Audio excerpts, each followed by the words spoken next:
el día que la ciencia cruzó la línea, Boston, Massachusetts, 1998.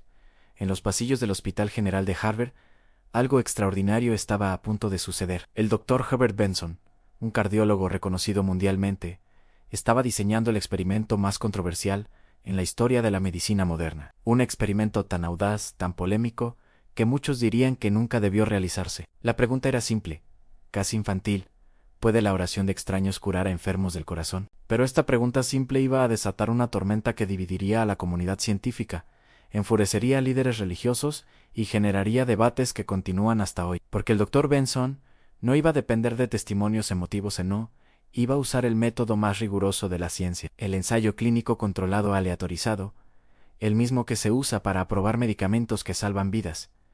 ¿Y lo que descubrió? Bueno, eso es lo que hace este experimento inolvidable. Imagina esto: a 1802 pacientes reales, en 6 hospitales diferentes, todos a punto de someterse a cirugías de bypass coronario, procedimientos donde el corazón literalmente se detiene y se reinicia, pacientes colgando entre la vida y la muerte. El Dr. Benson los dividió en 3 grupos. Grupo 1, pacientes que recibirían oraciones de extraños, pero no lo sabrían. Grupo 2, pacientes que no recibirían oraciones. Y el grupo 3, pacientes que sabrían con certeza que estaban siendo objeto de oración. 3 grupos de oración cristianos diferentes fueron reclutados. Se les dieron únicamente los nombres de pila de los pacientes y la frase: por una recuperación exitosa sin complicaciones. Durante 10 años, desde 1998 hasta 2008, oraron cada día a nombres de personas que nunca conocerían, vidas que nunca tocarían, no eso pensaban. El costo del estudio fue de $2.4 millones. El resultado, algo que nadie, absolutamente nadie, esperaba. Cuando los resultados preliminares comenzaron a filtrarse en 2005, algo extraño sucedió en Harvard. Reuniones a puerta cerrada, conversaciones susurradas. El Dr. Benson, normalmente abierto con los medios, de repente se volvió esquivo. Un investigador del equipo, que pidió permanecer anónimo, revelaría más tarde: había miedo en el ambiente.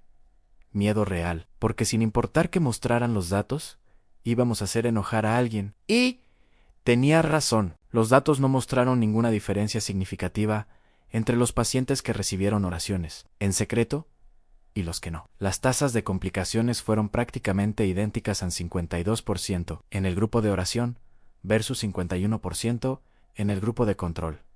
Estadísticamente, un empate. Para muchos escépticos, esto era la prueba definitiva: la oración no funciona, punto final. Pero entonces apareció algo en los datos que nadie había anticipado. Algo perturbador. El grupo 3, aquellos pacientes que sabían con certeza que estaban siendo objeto de oración, mostraron algo inesperado. El 59% de ellos desarrollaron complicaciones, peores resultados que cualquier otro grupo en Lee. Es otra vez, los pacientes que sabían que otros oraban por ellos tuvieron un 14% más de complicaciones que aquellos que no recibieron oración alguna. Era como si saber que estaban siendo objeto de oración los hubieran dañado. El Dr. Benson intentó explicarlo como ansiedad de desempeño. Quizás estos pacientes sintieron presión adicional, pensando: tanta gente está orando por mí, ¿qué pasa si no mejoro? ¿Decepcionaré a Dios? Pero esta explicación dejó a muchos insatisfechos, porque planteaba una pregunta aún más inquietante: ¿puede la expectativa de intervención divina ser peligrosa? Cuando el estudio finalmente se publicó en el American Heart Journal en abril de 2006, el mundo estalló. The New York Times tituló Scientificus Gijarbaji: la oración no ayuda a pacientes cardíacos. De hecho, puede empeorar las cosas. Fox News contraatacó en estudio ateo, intenta desacreditar el poder de Dios. The Guardian en Reino Unido lo llamó el experimento más arrogante en la historia de la medicina. Las líneas se trazaron inmediatamente. Ateos y escépticos celebraron el estudio como evidencia de que la religión es un placebo, una muleta psicológica sin efecto real en la realidad física. Richard Dawkins, el famoso biólogo ateo, lo citó repetidamente como prueba de que vivimos en un universo sin propósito divino. Pero del otro lado, creyentes de todas las denominaciones atacaron el diseño del estudio con ferocidad. ¿Cómo se atreven a probar a Dios?, preguntó un pastor bautista. La Biblia dice claramente: no tentarás al Señor tu Dios. Este experimento es blasfemia pura. Teólogos católicos señalaron que la oración no es un interruptor de luz. Dios no es un sirviente que responde a nuestros comandos, escribió un sacerdote jesuita. La oración es comunión, no control. Y luego estaban los críticos metodológicos, científicos que no tenían ningún interés religioso, pero que veían fallas fundamentales en el diseño. La doctora Kendi Gunther Brown de Indiana University publicó una demoledora crítica. Sus objeciones eran múltiples y devastadoras. Primero, el problema del ruido de fondo. Los pacientes en todos los grupos probablemente estaban recibiendo oraciones de sus propias familias y amigos. ¿Cómo puedes medir el efecto de unas pocas oraciones extra cuando cientos de personas ya están orando por cada paciente? Es como intentar medir el efecto de una vela en un cuarto que ya está iluminado por reflectores. Segundo, el problema de la calidad de oración. ¿Todas las oraciones son iguales? Los grupos reclutados oraban de manera estandarizada, siguiendo un protocolo. Pero la oración real es personal, emocional. Un rabino ortodoxo señaló nuestras tradiciones.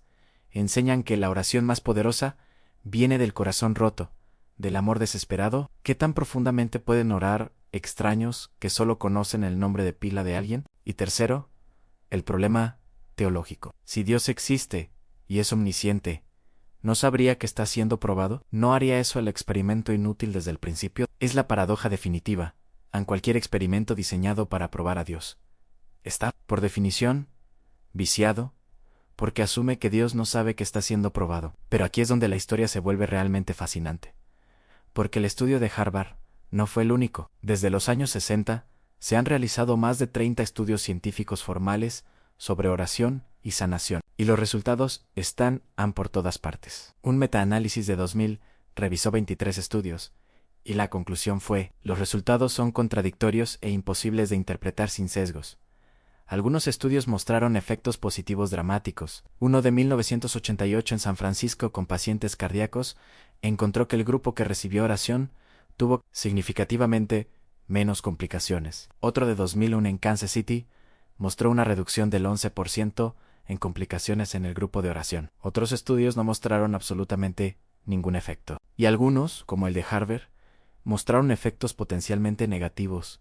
¿Qué está pasando aquí? La verdad incómoda es que todos están usando estos estudios para confirmar lo que ya creían. Los ateos dicen: miren, la mayoría de estudios no muestran efecto. La oración es inútil. Los creyentes dicen: miren, algunos estudios sí muestran efecto. La ciencia está confirmando lo que sabíamos. Y los agnósticos dicen: miren qué contradictorios son los resultados. Obviamente estos fenómenos no se pueden estudiar científicamente, y los tres grupos tienen razón.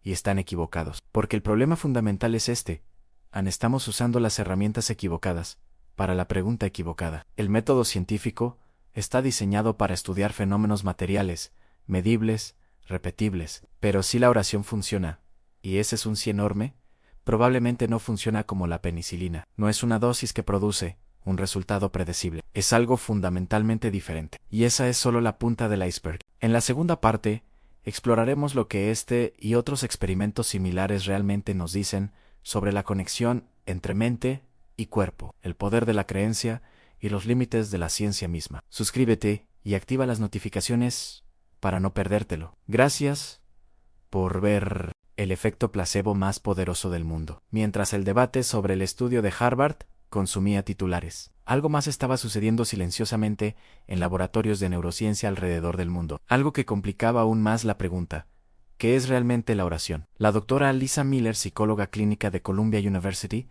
ha dedicado 25 años a estudiar el cerebro de personas religiosas. Sus descubrimientos usando resonancia magnética funcional fMRI son, francamente, asombrosos. Cuando personas profundamente religiosas oran, sus cerebros hacen algo único. No solo se activan las áreas asociadas con el lenguaje o el pensamiento abstracto, se ilumina toda una red de regiones. El córtex prefrontal medial, asociado con el sentido del yo, el precuneo asociado con la memoria autobiográfica, y más fascinante aún, se desactiva parcialmente el lóbulo parietal derecho. ¿Qué hace el lóbulo parietal derecho? Define los límites entre yo y no yoan. Es la región del cerebro que te dice dónde terminas tú y dónde comienza el resto del universo. Cuando se desactiva parcialmente durante la oración profunda, las personas reportan experiencias de unión, de disolverse en algo más grande, de sentir la presencia de Dios.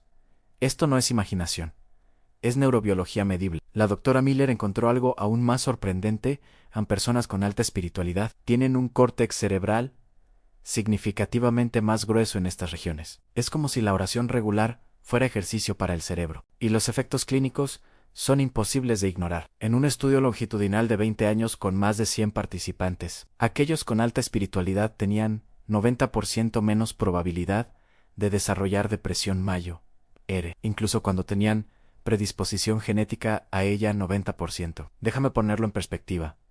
Los mejores antidepresivos del mercado tienen tasas de eficacia del 50-60%. Aquí es donde las cosas se vuelven verdaderamente extrañas. En física cuántica existe algo llamado el problema del observador. Simplificando brutalmente, el acto de medir algo a nivel subatómico cambia lo que se está midiendo. Los electrones no tienen una posición definida hasta que los observas. Niels Bohr, uno de los padres de la mecánica cuántica, dijo algo que suena místico, pero es física pura. Todo lo que llamamos real está hecho de cosas que no pueden considerarse reales. Ahora, algunos físicos cuánticos han sugerido controvertidamente que la conciencia misma juega un papel en el colapso de la función de onda cuántica. Esta idea es muy debatida, y muchos científicos la rechazan. Pero si hay aunque sea una pizca de verdad en ella, ¿qué significa para la oración? ¿Podría la conciencia enfocada a la oración tener efectos medibles en sistemas físicos? No a través de mecanismos sobrenaturales, sino a través de principios cuánticos que aún no comprendemos completamente. Suena a ciencia ficción, pero considera esto el Dr. Dean Radin, científico en el Instituto de Ciencias No Éticas. Sí, una organización controversial. Ha realizado experimentos donde meditadores intentan influenciar generadores de números aleatorios cuánticos. En metaanálisis de cientos de estos experimentos, encuentra efectos pequeños, pero estadísticamente significativos. Los escépticos apropiadamente señalan problemas metodológicos y posible sesgo de publicación. Pero los efectos persisten incluso en los estudios mejor diseñados. No estoy diciendo que esto pruebe nada. Estoy diciendo que nuestra comprensión de cómo la mente interactúa con la materia está lejos de ser completa. Saltemos ahora a un fenómeno relacionado que los médicos encuentran profundamente incómodo, a las remisiones espontáneas inexplicables. La doctora Kelly Turner, investigadora de Harvard, pasó 10 años estudiando a más de 1.500 personas que se curaron de cáncer avanzado sin tratamiento médico convencional, o después de que el tratamiento médico fallara. Su libro, Radical Remisión, documenta casos como estos.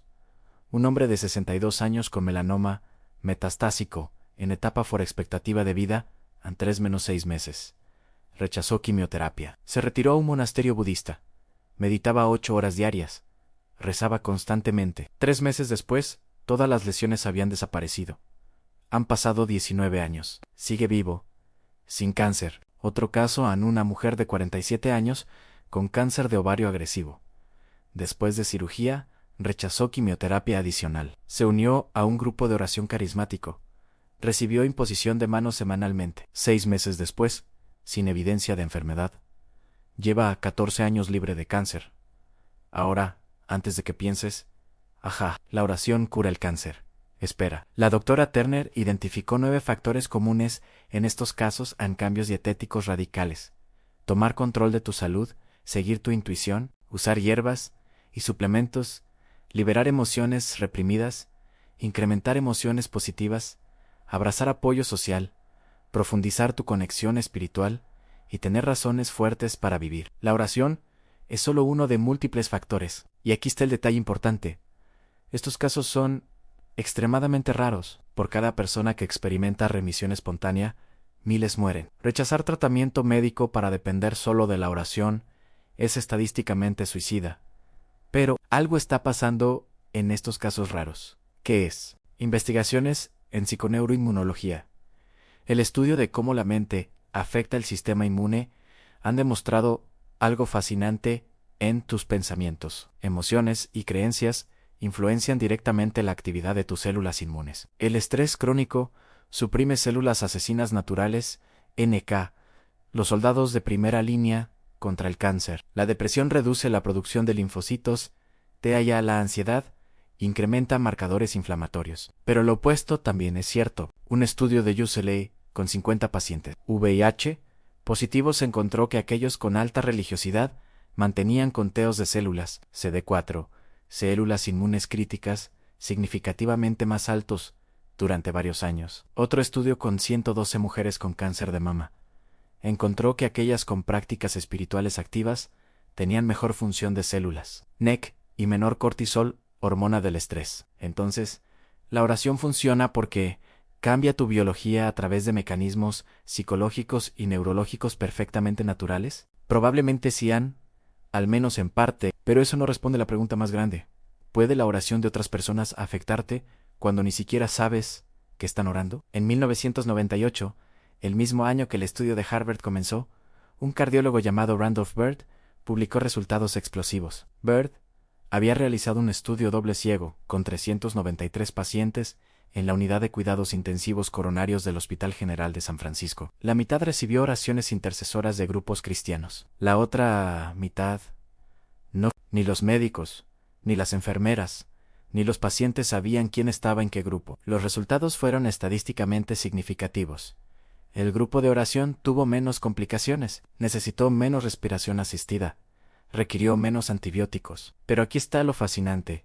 El estudio casi no fue aceptado para publicación. Fue rechazado por múltiples revistas médicas. Finalmente apareció en Southern Medical Journal, una publicación de nivel medio. ¿Por qué? Porque el resultado era demasiado incómodo. Si el estudio hubiera mostrado que la oración no funcionaba, se habría publicado fácilmente como confirmación de que la religión no tiene efectos médicos reales, pero mostró lo opuesto, y eso creaba un problema. Un editor de revista, hablando off the record, explicó: sí publicamos esto, y es cierto, revoluciona la medicina. Si lo publicamos, y está equivocado, dañamos nuestra credibilidad. Es más seguro simplemente no publicarlo.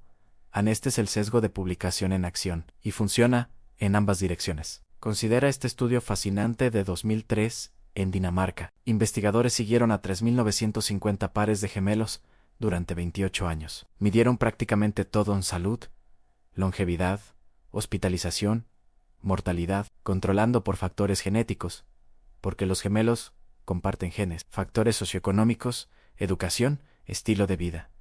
Los investigadores encontraron algo sorprendente: los gemelos que asistían regularmente a servicios religiosos vivían en promedio 7 años más que sus hermanos gemelos no religiosos. 7 años. Eso es comparable al efecto de no fumar. ¿Por qué? Múltiples factores probables. Apoyo social, ya que las comunidades religiosas proveen redes densas de apoyo emocional y práctico. Comportamientos más saludables, porque muchas religiones desalientan el alcohol, tabaco y la promiscuidad sexual. Reducción de estrés, dado que la oración y meditación bajan el cortisol. Y un sentido de propósito, pues creer que tu vida tiene significado trascendente se correlaciona con mejor salud mental. Y quizás algo más, algo que aún no entendemos completamente. Volvamos al experimento de Harvard por un momento. Incluso, si la oración funciona a través de mecanismos completamente naturales, neurobiología, inmunología, psicología, hay un problema fundamental con intentar probarla científicamente. La oración no es una intervención que produce resultados consistentes bajo condiciones controladas. Incluso, dentro de tradiciones religiosas, se entiende que la oración no es magia, no es un hechizo que siempre funciona si dices las palabras correctas. Todas las grandes tradiciones religiosas enseñan que a veces la respuesta a la oración es no, o espera, o algo mejor de lo que pediste. ¿Cómo diablos estudias eso científicamente? Es como intentar probar si el amor es real usando solo termómetros. Sí, el amor tiene correlatos físicos: aumento de temperatura, corazón acelerado, cambios hormonales. Pero reducir el amor solo a eso pierde toda la esencia de qué es el amor. La oración puede ser similar, tiene efectos medibles, pero no puede ser completamente capturada por mediciones, lo que ambos lados no quieren admitir. Después de revisar décadas de investigación, cientos de estudios y miles de páginas de debate académico, he llegado a una conclusión que probablemente molestará tanto a creyentes como a ateos. La oración tiene efectos reales y medibles, pero no de la manera que la mayoría de la gente piensa. Permíteme explicarlo con cuidado, porque esto es crucial. Para los creyentes, la evidencia científica no demuestra que un ser sobrenatural interviene en respuesta a las oraciones. No hay un mecanismo detectable de causalidad divina. Los efectos de la oración pueden explicarse completamente a través de la neurobiología, la psicología, la inmunología y los efectos comunitarios. Pero eso no significa que la oración sea inútil o falsa. Significa que Dios, si existe, trabaja a través de mecanismos naturales, no alrededor de ellos. Tus oraciones cambian tu cerebro, que cambia tu sistema inmune, que afecta tu salud, y eso es real y poderoso. Para los escépticos, no pueden simplemente descartar décadas de investigación que demuestran que las personas religiosas viven más tiempo, tienen mejor salud mental, se recuperan más rápido de cirugías y experimentan menos depresión y ansiedad. Los datos son claros. La religiosidad y la práctica espiritual tienen efectos protectores masivos en la salud. Llamarlo solo un placebo es no entender el punto. El efecto placebo es real. Si creer en algo te hace más saludable, entonces esa creencia tiene efectos médicos genuinos. Ahora, aquí hay algo que el estudio de Harvard no capturó, pero que es absolutamente crítico: la diferencia entre la oración pública y la privada. La mayoría de la investigación muestra efectos para las personas que oran por sí mismas, no para extraños que oran por ellas. Cuando tú oras, tu cerebro cambia, tu sistema nervioso se calma, tu perspectiva cambia, tu conexión con la comunidad se fortalece. En cambio, cuando extraños oran por ti sin tu conocimiento, los efectos son mucho más difíciles de detectar o son inexistentes. Esto tiene todo el sentido desde una perspectiva científica materialista. Tu propia práctica de oración tiene efectos medibles en tu fisiología. La oración de extraños lejanos no tiene un mecanismo obvio para afectarte físicamente. Pero esto es exactamente lo que hace tan controvertido el efecto de la oración intercesora de extraños. Si funciona, y algunos estudios sugieren que sí, entonces está sucediendo algo que no entendemos. Algún tipo de conexión entre mentes. Algo que desafía nuestra comprensión actual de causa y efecto. Y si no funciona, como sugiere el estudio de Harvard, entonces millones de personas en todo el mundo están dedicando tiempo y energía emocional a una práctica inútil. ¿O no? Aquí es donde necesitamos humildad radical de ambos lados. Hablé con el rabino Harold Kushner, autor del libro Cuando a la gente buena le pasan cosas malas, un libro que escribió después de que su hijo muriera de progeria a los 14 años. A pesar de incontables oraciones, me dijo algo que nunca olvidaré: en la oración no cambia a Dios, en la oración te cambia a ti. Cuando oro por los enfermos, no estoy tratando de convencer a un Dios reacio de que los cure. Estoy abriendo mi corazón a su sufrimiento. Me estoy volviendo más compasivo, más conectado, más consciente de mi responsabilidad hacia ellos. Y continúan si visito al enfermo después de orar por él, si le llevo comida, si le ofrezco consuelo, entonces mi oración sí cambió el mundo. Solo que no de la forma milagrosa que esperaban. Esta perspectiva es profunda y está respaldada por la investigación. Estudios demuestran que las personas que oran por otros son más propensas a realizar actos concretos de ayuda, a donar dinero a causas benéficas, a hacer voluntariado y a mostrar empatía y compasión. En otras palabras, la oración puede no cambiar directamente la salud de la persona por la que oras, pero te cambia a ti de maneras que sí benefician a esa persona. Pero tenemos que hablar del lado oscuro de la oración. Hablemos del grupo 3 de Harvard, los pacientes que sabían que estaban siendo objeto de oración y tuvieron peores resultados.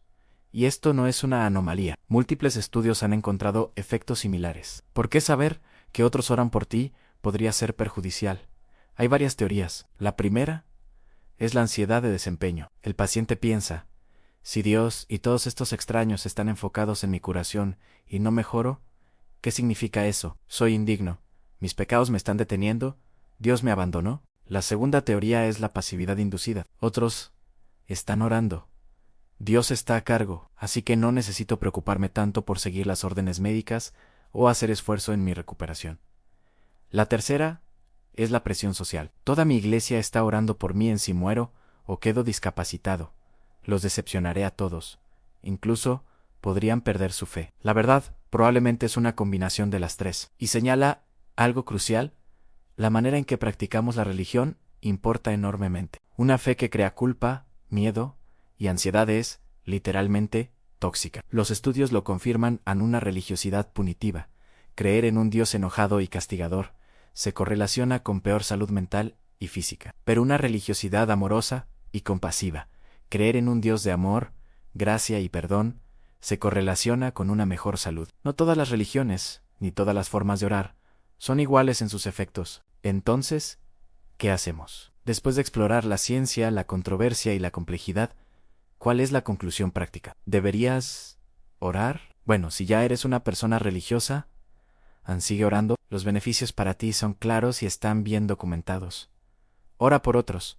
pero no como un sustituto de la ayuda práctica. Combina la oración con la acción. Y ten cuidado al decirle a personas enfermas que muchos están orando por ti de maneras que puedan crear presión o culpa. Busca comunidades religiosas que enfaticen el amor, la compasión y la aceptación, no la culpa y el miedo. Si eres agnóstico o ateo, considera prácticas seculares que tienen efectos similares, como la meditación mindfulness, la gratitud diaria o la conexión con tu comunidad. No descartes los beneficios reales que la gente obtiene de la religión solo porque no crees en lo sobrenatural. Y respeta que para muchas personas, la oración es la herramienta más efectiva para el bienestar mental que han encontrado. Y si eres escéptico sobre la oración intercesora de extraños a los datos, actualmente no apoyan de manera consistente que tenga efectos detectables, pero tampoco se ha demostrado definitivamente que no funcione. La ciencia aún no lo sabe. Es importante mantener la mente abierta. La historia de la ciencia está llena de fenómenos que se consideraban imposibles hasta que descubrimos nuevos mecanismos. El verdadero legado del experimento de Harvard no es una respuesta simple. El estudio fue criticado, defendido, analizado y debatido sin fin.